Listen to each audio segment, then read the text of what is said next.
Terus terang aja, pesantren itu sudah banyak hilang. Pesantren-pesantren besar itu sudah tidak ada pesantrennya. Namanya aja masih pesantren. Tapi apa dalamnya? Ada MI, Sanawiyah, Aliyah, sekolah tinggi agama. Itu sekolah itu, bukan pesantren. Ya. Kenapa? Ngaji Sorokan Bandongan sudah tidak ada. Tinggal. Ya, beberapa yang lihat tuh. Justru pesantren itu di situ. Ya. Saya bicara soal sistem pesantren. Kenapa? Saya dulu tahun 89 itu ngambil S2 di IKIP Pendidikan. Tesis saya tentang pesantren. Ya. Pesantren itu sistem pendidikan modern. Kenapa? Ciri modern itu liberal, pragmatis. Itu ciri orang modern. Pesantren itu paling liberal. Kenapa? Tidak ada absensi kok. Ya. Sekolah belajar karena nggak belajar karena. Ya. Loh, nggak ada itu absensi. Oh ini nggak masuk sekian, boleh. Nggak masuk, nggak ikut mata pelajaran juga boleh. Nggak ada seragam, itu nggak ada. Ya.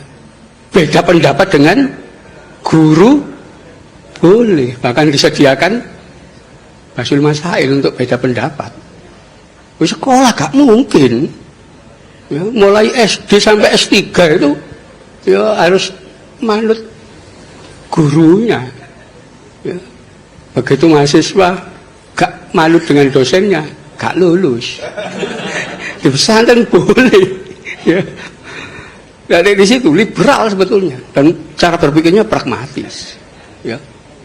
Itu. Jadi kalau kita lihat usul fikih itu kan pragmatis sekali itu.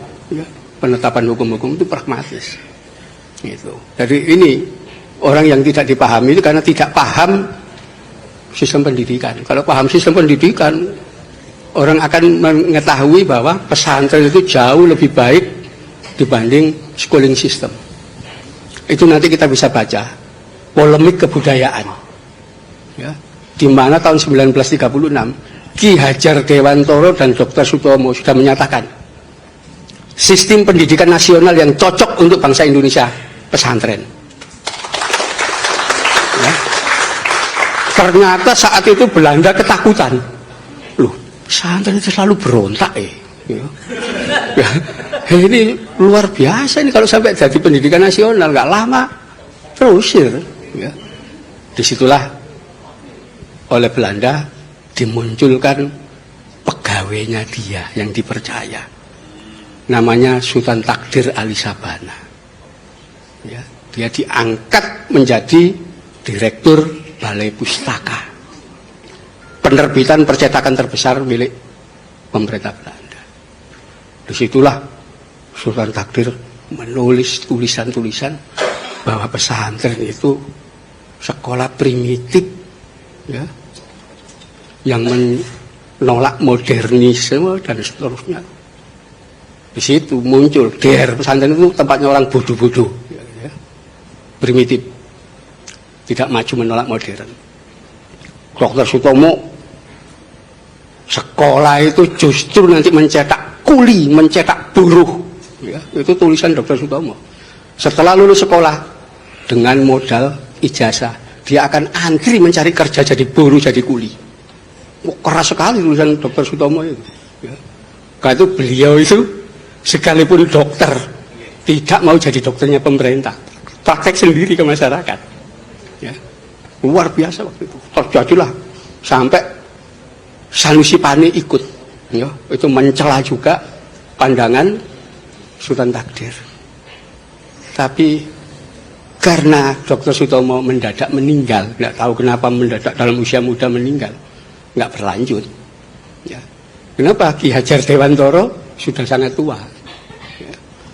Akhirnya disitulah sampai membuat taman sisma macam-macam itu sebetulnya menggabungkan antara pesantren dengan sekolah.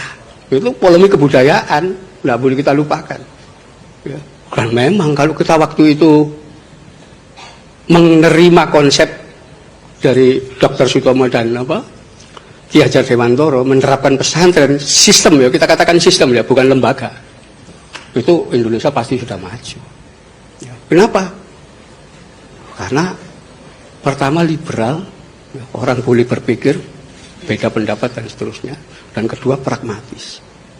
Sekolah enggak, pelajarannya dogmatik, doktriner. Kan itu makin lama orang sekolah di lembaga namanya sekolah ini, dia makin menjadi the classman, manusia kelas. Kenapa? Loh, mulai taman kanak-kanak, SD, SMP, SMA, S1, S2, S3, belajarnya di dalam kelas, dia tidak tahu dunia luar. Ya, karena itu didoktrin ya, pengetahuannya sempit di dalam kelas itu. Ya.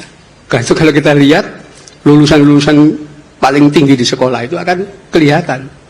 Oh, ini doktor ekonomi. Ya. Itu belajar ekonomi itu sampai berapa tahun? Mulai TK sampai S3 itu 27 tahun itu di dalam kelas. Karena itu ketika mereka diminta, Bapak dokter yang pakar ekonomi, bisa tidak menerapkan, mengaplikasikan pengetahuan ekonominya dalam dunia real? Nggak bisa, teori pintar. Ya. Kenapa? Fakta sejarah menunjukkan konglomerat sak dunia itu tidak ada yang dokter ekonomi. Oh iya, SD gak lulus, SD, ya, SMP, orang-orang itu, ya, sampai kemarin itu istrinya Bill Gates itu drop out, ya. Belum pernah. Nanti silakan dibuka aja. Ada nggak dokter ekonomi yang jadi konglomerat? Nggak ada. Begitu juga pakar ilmu politik, ya. Belum ada dokter ilmu politik jadi presiden di satu negara. Ya. Loh, faktanya begitu. Amerika negara gede, kurangnya apa? Mana pernah dipimpin dokter ilmu politik? Nggak ada. Di Rusia, Jerman, Perancis, semua orang pendidikan rendah-rendah semua. Kenapa? Orang yang tahu dunia real, bukan di dalam kelas. Ya, nanti di dalam semuanya akan kelihatan itu. Ya, jadi kalau pesantren kan enggak, ya realitas masyarakat. Kenapa?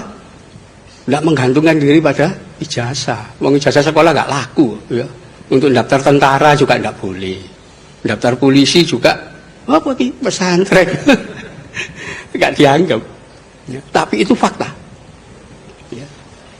Bahkan kalau kita mau buka sejarah bagaimana kaum sarungan yang dianggap primitif itu, ya, dalam sejarah kita, yang melahirkan TNI itu orang-orang dari pesantren mayoritas, ya. Itu fakta, ya. Saya nulis buku judulnya Fatwa dan Resolusi Jihad, ya. Sekarang masih proses, saya nggak ngerti kenapa terlambat, padahal sudah selesai Desember 2016 kemarin. Sampai sekarang ini nunggu, kata pengantar aja belum selesai.